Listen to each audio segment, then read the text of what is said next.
दोस्तों, आज मैं 20-25 वर्ष पहले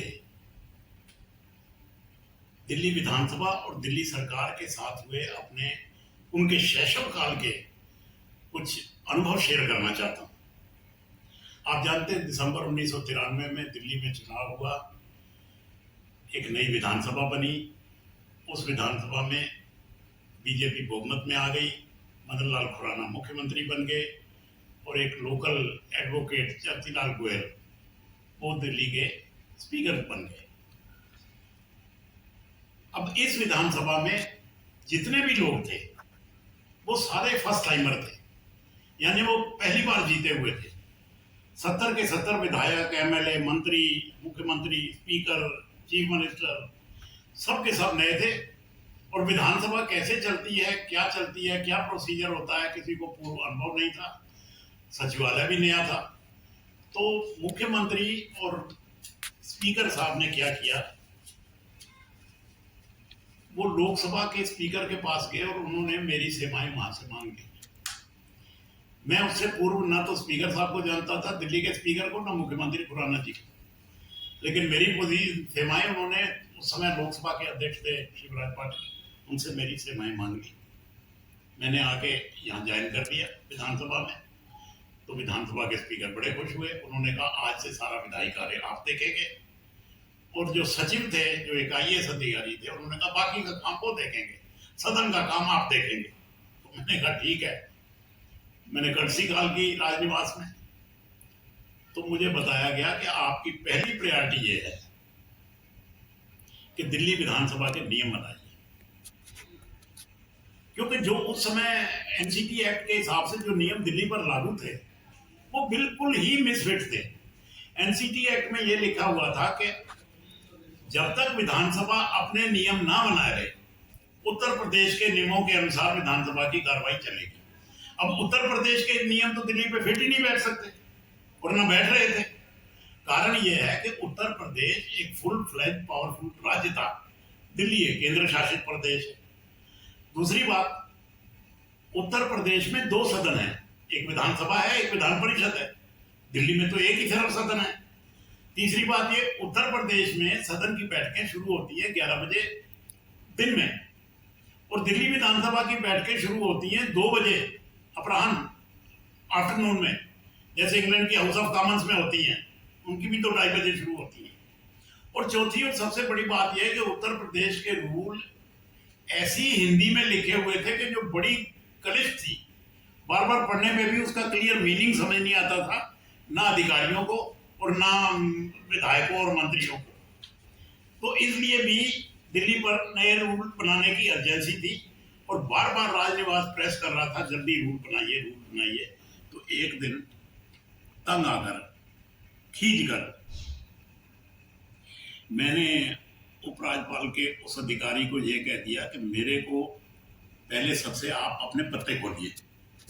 दिल्ली में सत्ता बटी हुई है, आधे विषय उपराज्यपाल के पास है, आधे बाकी विषय मुख्यमंत्री के पास है।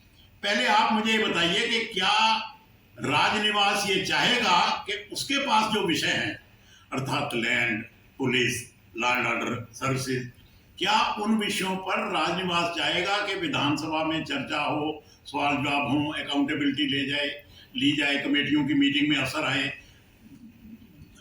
उनके उच्च अधिकारियों को समन किया जाए? क्या ये सारे अधिकार उपराज्यपाल इस चुने हुए सेटअप को देंगे? तो वो सोच में पड़ के कहने लगे, मैं इसका उत्तर LG साहब से डिस्कस करके आपको बताऊंगा। मैंने कहा ओके। फिर मैंने उनको एक बात और कही। मैंने कहा, भाई बात यह है कि दिल्ली के जितने निकाय हैं स्थानीय, वो तो सब सारे दिल्ली सरकार की परिधि से बाहर हैं। जैसे पुलिस दिल्ली सरकार के पास नहीं है, DDA, लैंड, सेवाएं, NDMC, Delhi Cantt, urban art commission, Delhi milk scheme, mother dairy. Delhi की जनता का इन्हीं संस्थाओं से रोजगार पास्ता पड़ता है, और अगर ये संस्थाएं दिल्ली सरकार के अधीन नहीं हैं, तो ये भी तो हमें सोचना है कि इनके बिहाफ पे सदन में कौन सा मंत्री उत्तरदायी होगा, कौन सा मंत्री उत्तर देगा। एक सप्ताह के बाद उनका टेलीफोन आया, उन्होंने कहा कि उपराज्यपाल महोदय चाहते हैं कि आप जो फुल फ्लैज स्टेट होता है उसके नियम बना दीजिए। अर्थात दिल्ली की विधानसभा में आप हर विषय डिस्कस कर सकते हैं, चाहे वो विषय ही क्यों ना हो जो उपराज्यपाल के लिए आरक्षित है, land police, law and order services, और बाकी के सारे विषय तो पहले से ही है। मतलब बिना, और मुझे बड़ी प्रसन्नता हुई जब उन्होंने कहा कि ठीक है आप ये नियम बना दिए, क्योंकि मैंने एक कड़वी बात कर दी थी। मैंने उनसे कहा देखिए, अगर उपराज्यपाल अपनी शक्तियों का बंटवारा इस चुने हुए सेटअप से नहीं करेंगे तो फिर इस विधानसभा का कोई मतलब नहीं है। जब वो विषय नहीं आ सकते इस विधानसभा में तो ये विधानसभा किस बात की है। तो मुझे खुशी हुई जब उपराज्यपाल की तरफ से संदेशा आ गया कि नियम फुल स्टेट के बना दीजिए रूल, कि जैसे फुल असेंबलियों की होती है, राज्यों की विधानसभाओं की होती है। और मेरे मन में बड़ा खुश हुआ कि भारत के संविधान ने जो दिल्ली को नहीं दिया वो मेरे जैसे बाबू ने उपराज्यपाल से दिल्ली को दिलवा दिया।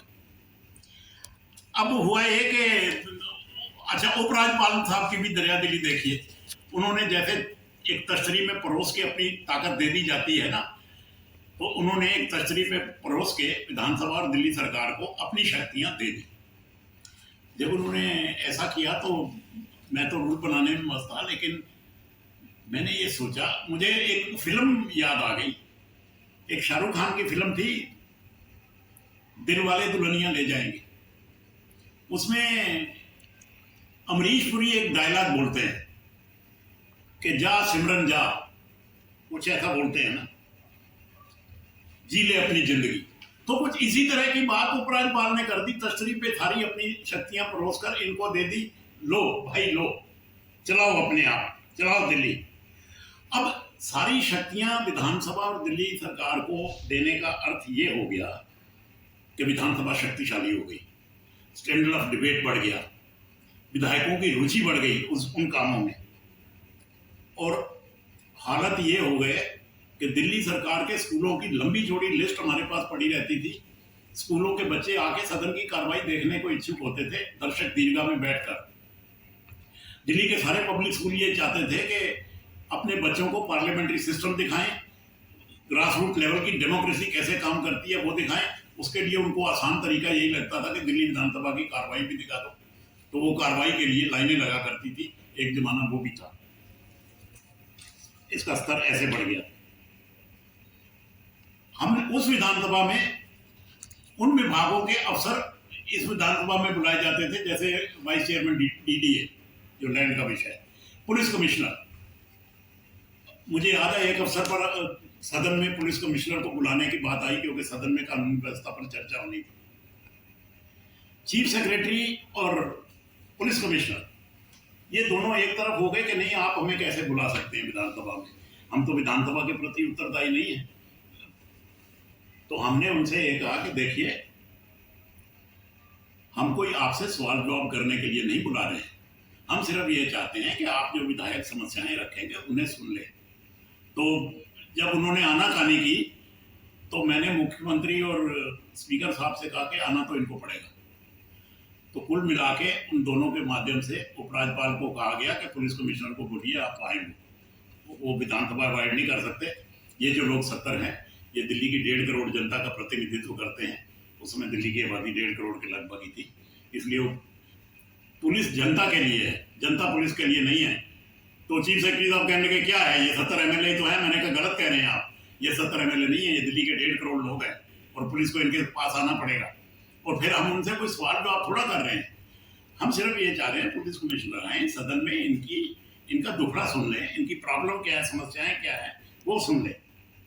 तो आखिर में खैर पुलिस कमिश्नर साहब मान गए।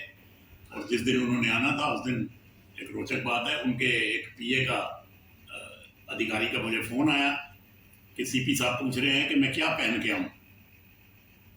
मैंने कहा ऐसा है कि कोई ड्रेस कोड प्रेस्क्राइब नहीं है, वो किसी भी ड्रेस में आ सकते हैं, लेकिन अगर वो एक पंजाब उसमें हिंदी फिल्मों के हीरो हैं जितेंद्र, अगर उनकी तरह वो सफ़ेद पैंट, सफ़ेद जूते, नीली पतलून और लाल टी शर्ट इस तरह के वस्त्र पहन के आएंगे तो विधायक नाराज हो सकते हैं।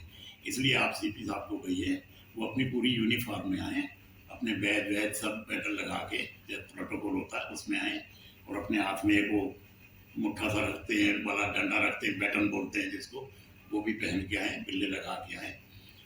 और उनकी जो स्थान है वो स्पीकर की राइट साइड में अफसर दीर्घा है, उसमें बैठे, और बैठने से पहले अगर वो सदन को या स्पीकर को सलाम बजा देंगे और कैप उतार के अपनी झोली में रख के बैठ जाएंगे तो बहुत खुश हो जाएंगे विधायक।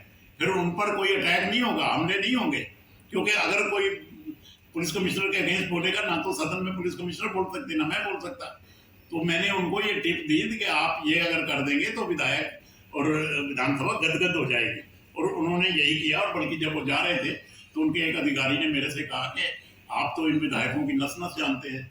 मैंने कहा ऐसा है कि इस विधानसभा में 70 विधायक हैं, कुर्सियां 71 हैं, 71वीं पर मैं बैठता हूँ, मैं इसलिए इनसे ज़्यादा परिचित हूँ।